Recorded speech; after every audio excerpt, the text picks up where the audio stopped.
آباؤکم وابناؤکم لا تدرون ایہم اقرب لکم نفعا فریضۃ من اللہ ان اللہ کان علیما حکیما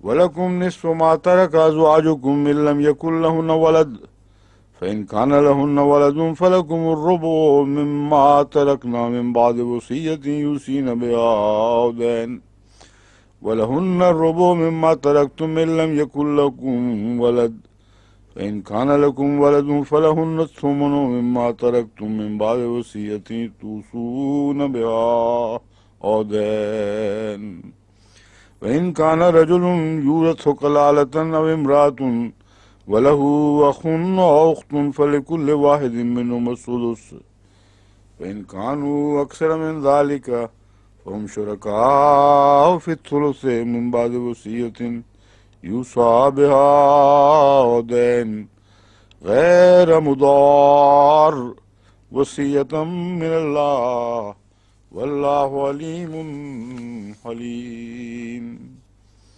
تلک حدود اللہ ومن یطع اللہ ورسولہ یدخل جنات تجری من تحتہا الانہار خالدین فیہا وذلک الفوز العظیم ومن یعص اللہ ورسولہ ویتعد حدودہ یدخلہ نارا خالدا فیہا ولہ عذاب مہین۔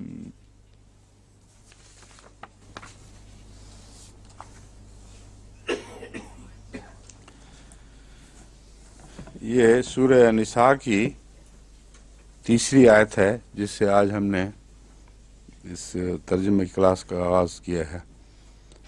تیسری ان معنوں میں کہ بسم اللہ الرحمن الرحیم کو ہم پہلی آیت شمار کرتے ہیں، اور وہ تمام قرآن کریم جو جماعت کی طرف سے طبع ہوتے ہیں اس میں نمبر اس طرح لگتا ہے کہ بسم اللہ کا پہلا نمبر، اور پھر پہلی آیت جو اس کو دوسرے قرآن پہلی آیت شمار کرتے ہیں بعض، یعنی بعض لوگ قرآن تو ایک ہی ہے مگر طبع کرنے والے جہاں دوسری آیت کو پہلا نمبر لکھتے ہیں اسے ہم دوسرا نمبر دیتے ہیں، تو اس لیے پہلی آیت بسم اللہ، پھر دوسری، یہ تیسری آیت ہے جس سے آج تلاوت کا آغاز ہوا ہے۔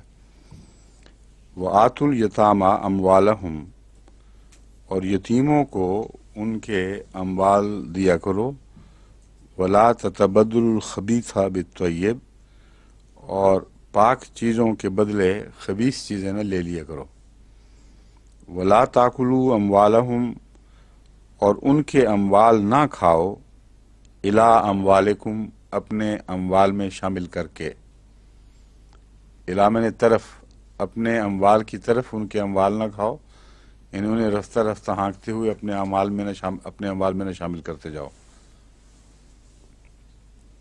انہ کان حوبا کبیرہ، یہ ایک بہت ہی بڑا گناہ ہے۔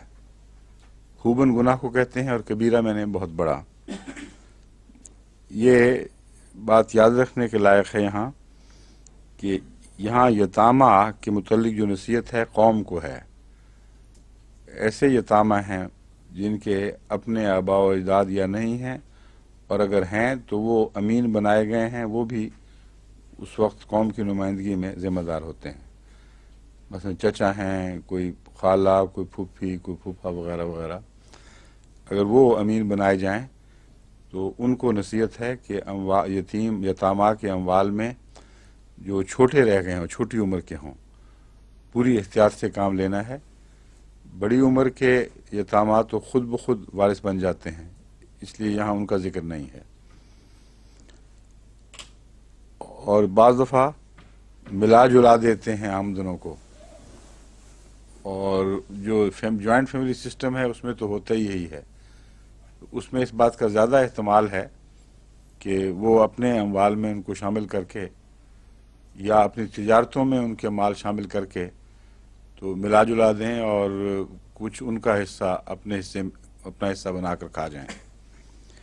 وَلَا تَأْكُلُوا أَمْوَالَهُمْ إِلَىٰ أَمْوَالِكُمْ، یہاں اموالہم اور اموالکم یہ فرق بتاتا ہے کہ یتیموں کے مال کو ان کا مال ہی کہا جا رہا ہے، اور اموالکم سے مراد قوم کے اموال نہیں بلکہ مال کے نگرانوں کے مال ہیں۔ آگے جا کر چونکہ محاورہ بدلے گا اس لیے اس بات کو میں ذہن نشین کروا رہا ہوں کہ یہاں اموالکم سے مراد قومی اموال نہیں بلکہ وہ لوگ جو سرپرست بنائے گئے ہیں، ذمہ دار بنائے گئے ہیں، ان کے اموال ہیں۔ اموالہم سے یتامہ ہی کے اموال ہیں۔ انہو جو ہو گیا وَإِنْ خِفْتُمْ أَلَّا تُقْسِطُوا، اب یہ وہ آیت آئی ہے جس کا عورتوں کے ساتھ بہت گہرا تعلق ہے اور جس کا سمجھانا بہت ہی ضروری ہے، کیونکہ اس کے غلط تشریحات کے نتیجے میں بعض دفعہ عورتوں پر ظلم ہوتا ہے، بعض دفعہ مردوں پر، اور اس بات کو خوب کھول دینا چاہیے کہ قرآن کریم کی اس آیت کے سیاق و سباق کی روشنی میں کیا مراد ہے۔ فرمایا ان خفتم اللہ تقسطوا فی الیتامہ، شرط یہ ہے کہ اگر تمہیں یتامہ کے بارے میں خطرہ ہو کہ ان کے معاملے میں تم انصاف نہیں کر سکو گے، فَانْكِحُوا مَا طَابَ لَكُمْ، تو اس صورت میں تمہیں اجازت ہے کہ تم جو بھی پسند کرو عورتوں میں سے 2 3 اور 4 شادیاں کرو۔ اب اس کے مختلف مفاہیم بنا کر کھینچا تانی کی جاتی ہے۔ بعض لوگوں کے نزدیک یہ شرط ہے کہ یتامہ کا ماحول ہو، جنگی کارروائیوں کے نتیجے میں قوم میں کثرت سے یتامہ رہ جائیں تو مشروط ہے 2 شادیوں یا 3 یا 4 کی اجازت اس کے ساتھ، ورنہ اس کی اجازت نہیں ہے۔ اگر یہ تسلیم کیا جائے تو پھر حضرت اقدس محمد رسول اللہ صلی اللہ علیہ وسلم کے زمانے سے لے کر آج تک کے ایسے بزرگوں کی ساری شادیاں محل نظر ہو جائیں گی جن پر یہ بات صادق نہیں آتی۔ کسی یتیم کے مفاد کی خاطر وہ شادیاں بہت سی ہیں جو کسی یتیم کے مفاد کی خاطر نہیں ہوئیں، اور ایسا ترجمہ کرنا جو حضرت اقدس محمد رسول اللہ صلی اللہ علیہ وسلم سمیت بلکہ اکیلے آپ ہی پر اگر وہ اثر انداز ہو غلط معنوں میں تو باقیوں پر ہو یا نہ ہو وہ ترجمہ غلط ہے۔ پھر کیا مراد ہے، یہ شرط کیا معنی رکھتی ہے؟ دوسرے، کیا یہ اجازت ہے 1 سے زیادہ شادیوں کی یا کسی معنی میں ممانعت کا رنگ رکھتی ہے؟ یہ دوسرا پہلو ہے جو بہت اہمیت کا حامل ہے۔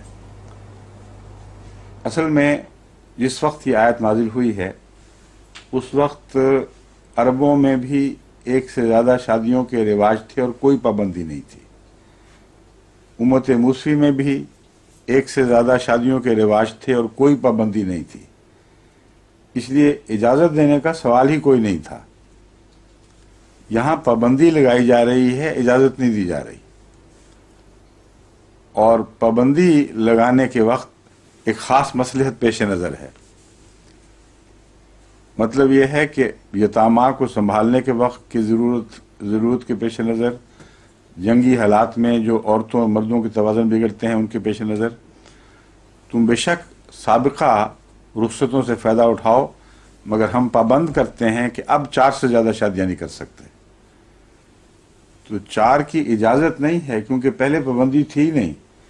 اجازت اس وقت ہوا کرتی ہے جب پہلے پابندی ہو پھر روک ڈالی جائے۔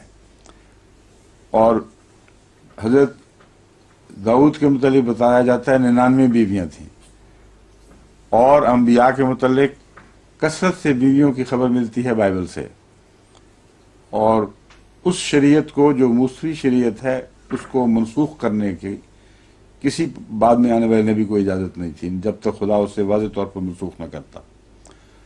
بس اس پہلو سے وہی مضمون جاری ہے۔ عربوں کا رواج بھی اور پرانی شریعت بھی کھلی چھٹی دیے ہوئے تھی، اس لیے جب اس آیت کا نزول ہوا ہے تو تاریخی شہادت یہ نہیں ہے کہ جنہوں نے شادیاں نہیں کی ہوئی تھیں وہ دوڑے کہ الحمدللہ اجازت مل گئی ہے چلو اور شادیاں کریں، بلکہ جنہوں نے شادیاں کی ہوئی تھیں وہ دوڑے کہ بیویوں کو طلاق دے کر نمبر ٹھیک کریں اپنا، زائد بیویوں کو طلاقیں دیں۔ چنانچہ مسئلہ یہ بن گیا تھا کہ کس کو روکیں، کس کو طلاق دیں۔ یہ مسئلہ کبھی بھی نہیں بنا کہ کوئی بے شادی کے بیٹھا ہو اور اس نے کہا اچھا الحمدللہ اجازت ملی، اب چلو دو تین شادیاں کریں۔ تو ایک بات تو یہ مفہوم سمجھنا ضروری ہے کہ یہ نئی اجازت نہیں ہے، بلکہ پہلی کھلی اجازت کو پابند کیا جا رہا ہے اور اس پر حد بندی عائد کی جا رہی ہے۔ پہلی مرتبہ کسی مذہب نے شادی کی تعداد پر پابندی لگائی ہے اور 4 سے زیادہ کی اجازت نہیں ہے۔ اس لیے یتامہ کا جو مسئلہ ہے اس کی وجہ وہ تو تب ہو اگر اس کی وجہ سے اجازت دی گئی ہو، اس کے باوجود پابندی لگائی گئی ہے۔ یعنی اگرچہ قوم میں قومی ضرورت ہے کہ 1 سے زیادہ شادیاں کی جائیں، تب بھی تمہیں 4 سے زیادہ کی اجازت نہیں ہے، لیکن آغاز 2 سے ہوا ہے، 3 پھر 4۔ لیکن اس کے ساتھ 2 کڑی ایسی شرطیں لگا دی گئیں جو اس اجازت کو پھر محدود سے محدود تر کر دیتی ہیں۔ آغاز میں بھی انصاف کی شرط رکھ دی اور آخر پر بھی انصاف کی شرط رکھ دی۔ 2 کڑے پہرے دار کھڑے کر دیے دائیں طرف اور بائیں طرف۔ تمہاری اجازت کو کم کیا جا رہا ہے پہلی اجازت چھٹی کو، لیکن یہ جو 4 تک پہنچنا ہے اس کے لیے بھی دائیں اور بائیں خیال رکھنا۔ شروع حکم اس بات سے ہوا ہے کہ انصاف کی تقاضے کی ضرورت ہو تو شادی کرو، اور اگر انصاف کے تقاضے پورے نہ کر سکو تو نہ کرو دوسری شادی۔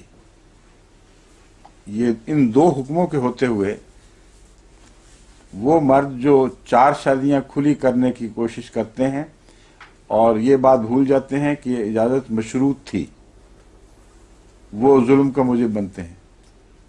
جو بیویاں یہ کہہ کر روکتی ہیں کہ یہ یتامہ کی ضرورت کے لیے صرف ہے اور ویسے اجازت نہیں، وہ خاوند کی دوسری جائز ضرورتوں پر قدغن لگا کر ان پر ظلم کا موجب بنتی ہیں۔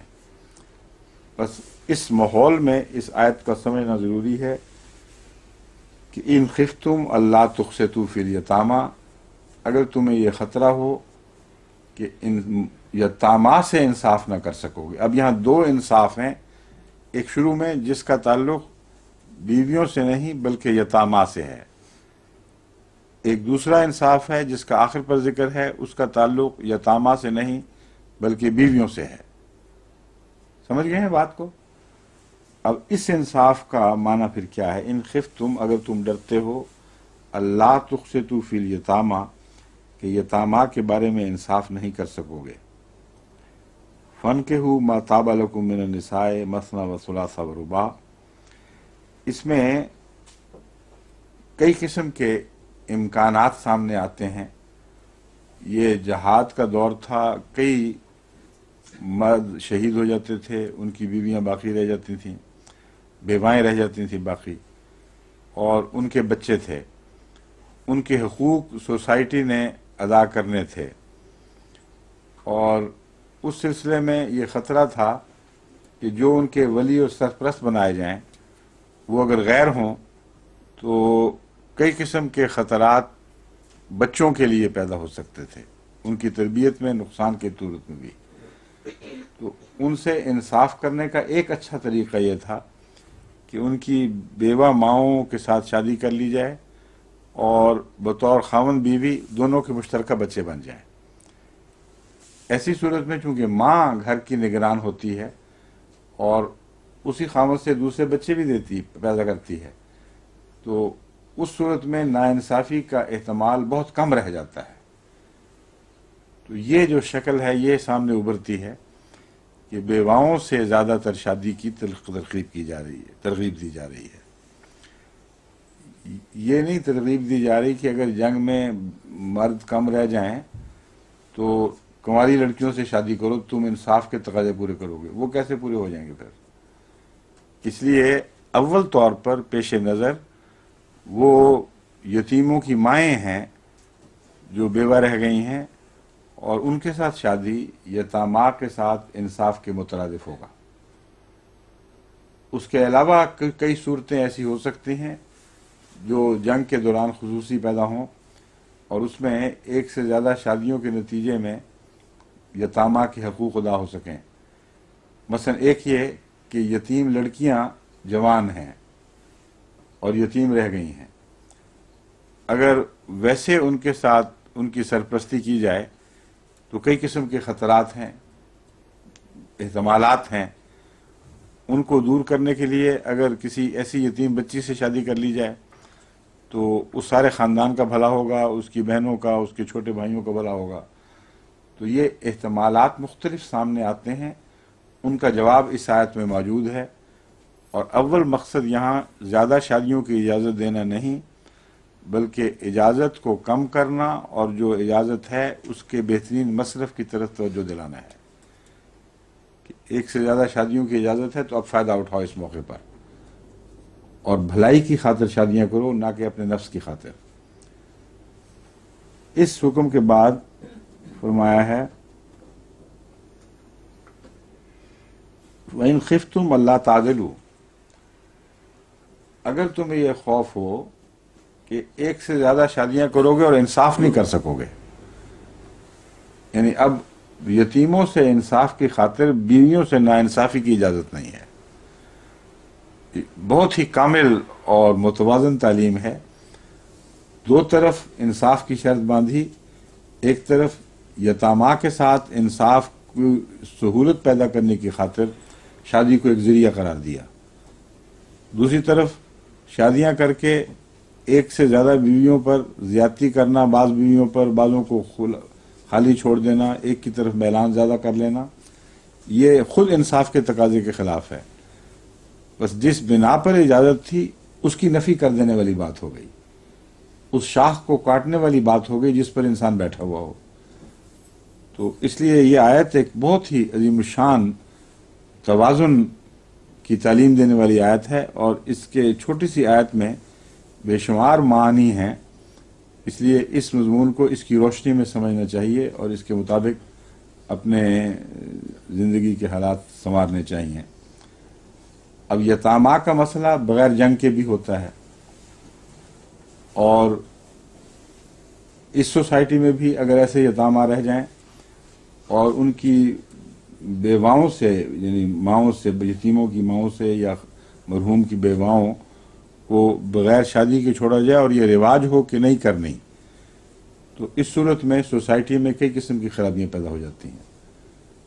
اور بہت سی ایسی خرابیاں ہیں جو میرے علم میں کبھی شکایتوں کی صورت میں، کبھی مقدمات کی صورت میں آتی رہتی ہیں، جن میں بنیادی بات یہی ہے کہ بیواؤں کو شادی سے اگر روکا نہیں جاتا تو ان کے خاوند، مرحوم خاوند کے رشتہ دار چاہتے نہیں ہیں کہ ان کی شادی باہر ہو، اور کئی قسم کے جائیداد کے جھگڑے اور حرصیں اس میں حائل ہو جاتی ہیں.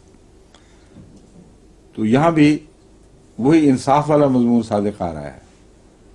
ایک اور پہلو ان یتیموں کے بارے میں اگر تمہیں خطرہ ہو کہ ان کے مرحوم کے ماں باپ اور رشتہ دار بھائی وغیرہ ہی بیٹھے کھا رہے ہیں جائیداد، تو بہتر یہ ہے کہ ان کی شادیاں کرو، ان کے ولی اور سرپرست بناؤ، اور پھر ماں آزاد ہو کر اپنے نئے خاوند کے ساتھ اپنے بچوں کے حقوق کی حفاظت کرے.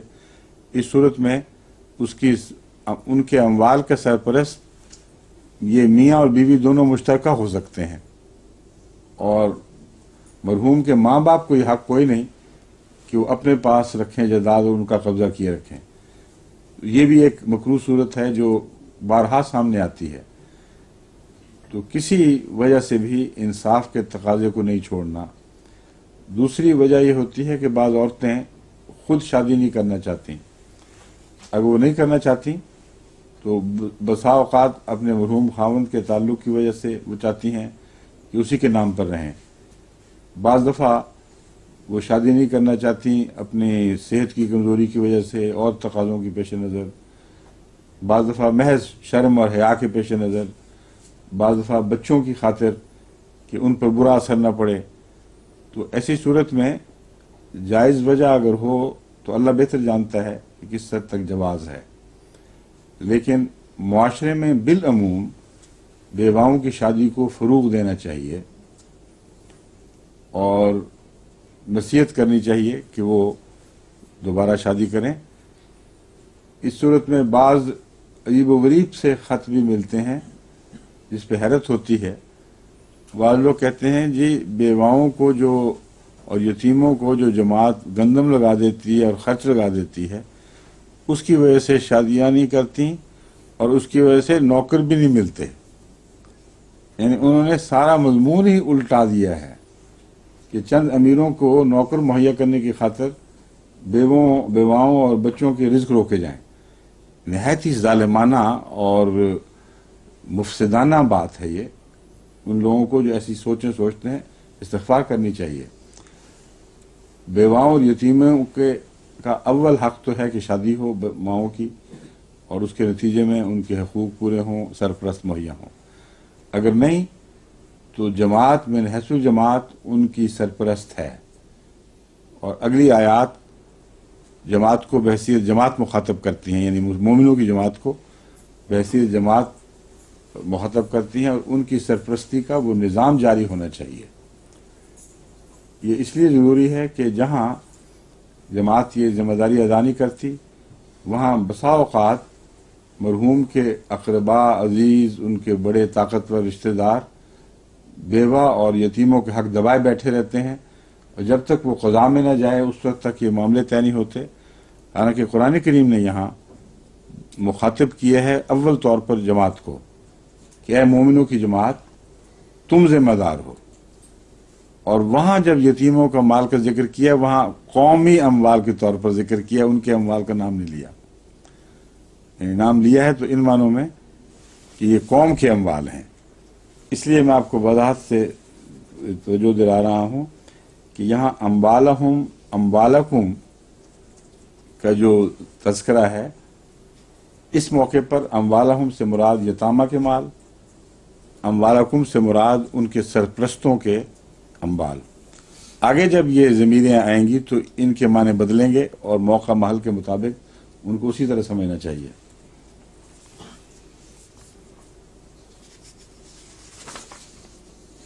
ذالک ادنیٰ اللہ تعولو، کہ یہ دونوں پہرے دار جو انصاف کے ہم نے بٹھا رکھے ہیں یہ اس لیے ہیں تاکہ تم ناانصافی نہ کر سکو، زیادتی نہ کرو، اور ان ہدایتوں کو پیش نظر رکھو۔ وآتوا النساء صدقاتہن نحلہ، اور عورتوں کو ان کے حق مہر خوشی خوشی ادا کیا کرو۔ فإن طبن لکم عن شیء منہ نفسا فکلوہ ہنیئا مریئا، اور اگر وہ اپنی خوشی سے نفساً خود ہی، بجائے اس کے کہ تمہاری طرف سے تقاضے ہوں یا اشارتاً کنایتاً دباؤ ہوں، از خود اپنی خوشی سے کچھ اگر چھوڑ دیں تو وہ تمہارے لیے ناجائز نہیں ہے۔ کیوں جی؟ وہ آپ نے ضرور ترجمہ کروانا ہے۔ ماں ملکت ایمانکم، پھر ایک اور مسئلہ چھیڑ بیٹھیں گے سب۔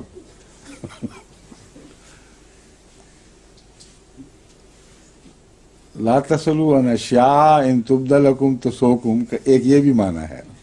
اصل معنی تو وہ ہے کہ آیتیں نازل ہو جائیں گی اور پھر تم ناپسند کرو گے، تو بعض دفعہ جب اعراض کیا جائے بعض باتوں سے تو اس کو وہیں رہنے دیا کریں۔ ولا تو صدقاتہن نحلہ، اگر وہ خود خوشی سے کچھ چھوڑیں تو فکلوہ ہنیئا مریئا، تو پھر بے شک جس طرح چاہو اس کو کھاؤ، استعمال کرو۔ اس میں جو ضمنی تعلیم ہے اور بہت ہی اہم ہے وہ یہ ہے کہ عورت اپنے مال کی خود مالک ہوتی ہے، اور خاوند کو ہرگز کوئی حق نہیں کہ اس مال پر ترچھی نظر ڈالے اور اسے اپنے روزمرہ کے آئلی زندگی میں استعمال کرنے پر زور دے، یہاں تک کہ جو خود اس نے دیا ہے، اس کے ہاتھ سے نکلا ہے، اس کو بھی واپس لینے کے لیے کوئی اشارتاً بھی بہانہ نہ بنائے۔ بس جو مال عورتیں خود کماتی ہیں وہ انہی کا ہے۔ اور اس ضمن میں بھی بہت سی معاشرتی خرابیاں سامنے آتی ہیں، اور دیکھا جاتا ہے کہ بعض خاوند اپنی بیویوں سے کام کرواتے ہیں اور یہاں تک سختی کرتے ہیں کہ تم نے اس میں سے اپنے ماں باپ کو نہیں بھیجنا، اپنے بہن بھائیوں کو نہیں بھیجنا، اور ان کے خسر وغیرہ بھی بعض تو مجھے لکھ دیتے ہیں بڑی دید و دلیری کے ساتھ کہ یہ اپنے گھر بچوں کو پال رہی ہے، اپنے بہن بھائیوں کو پالتی ہے، اپنے ماں باپ کو خدمت کرتی ہے، اس لیے ہمارا حق ہے کہ ہم اس پہ سختی کریں۔ حق کہاں سے لے لیا ہے؟ جبر کہہ دیں، زبردستی کہہ دیں، ڈاکہ کہہ دیں، حق اس کو نہیں کہہ سکتے جو خدا نے نہ دیا ہو۔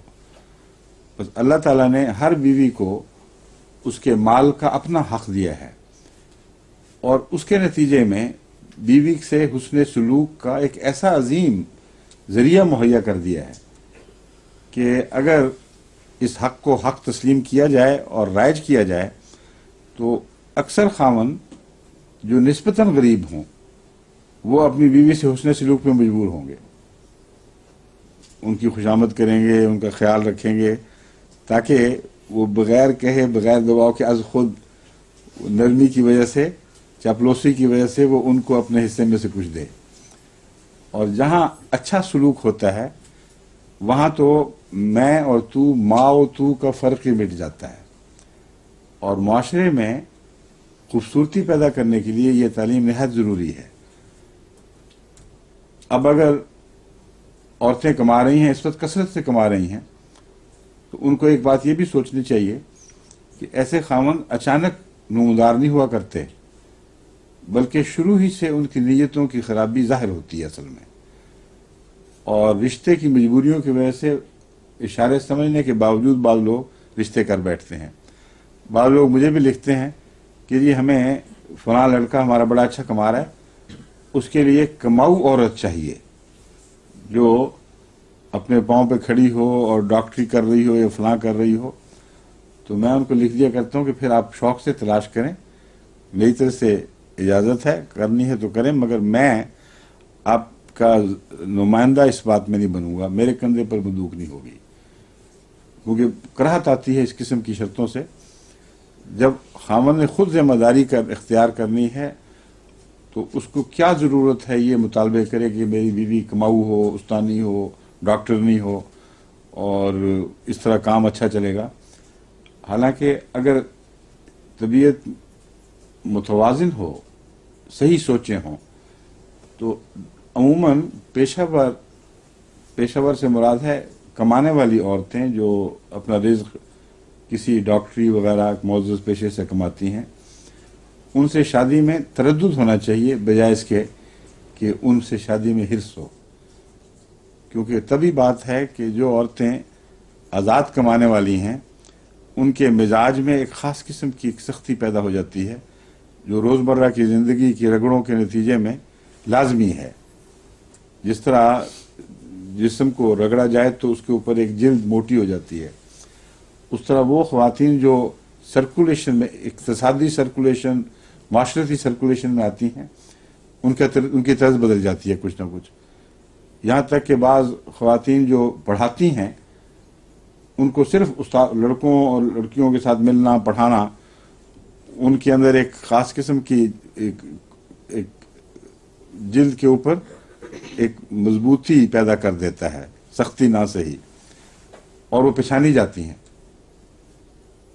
شاید ایک دفعہ بھی ایسا نہیں ہوا جب میں نے اس میں کبھی غلطی کی ہو، اور بعض ملنے والے آ کے حیران رہ جاتے ہیں، آپ کو کس طرح پتہ لگا کہ میں استانی رہی ہوں؟ میں کہ تمہاری طرز بتا رہی ہے، تم استانی رہی ہو تو یہ خاص انداز ایک پیدا ہوا ہے، اپنے آپ کو سنبھالا ہوا ہے تم نے، ایک انڈیپینڈنس آ گئی ہے، ایک خود مختاری آ گئی ہے۔